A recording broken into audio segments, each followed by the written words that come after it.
পয়গম্বর মুসা নবী আল্লাহর কাছে কথা বলার জন্য যাচ্ছে, এমনি একজন ধনী লোকের সাথে সাক্ষাৎ। ধনী কয়, মুসা রে, ও মুসা, আমার এত ধন হিসাব রাখতে পারি না, আল্লাহরে জিগাইবানি কি করলে আমার ধন কমবে? মুসা নবী কয়, ঠিক আছে জিগাইব। একজন বৃদ্ধার সাথে, একজন মহিলার সাথে দেখা। মহিলা কয়, মুসা কই যাও, কই যাও রে মুসা? মুসা নবী কয়, তোর পাহাড়ে যাব, আল্লাহর সাথে কথা বল।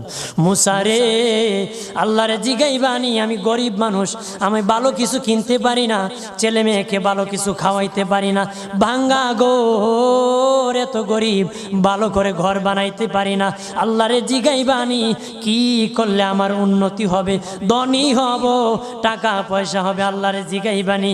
আল্লাহ মুসা নবী কয়, ঠিক আছে, আল্লাহরে জিগাইব, তুমি কেমনে ধনী হইবা। আল্লাহ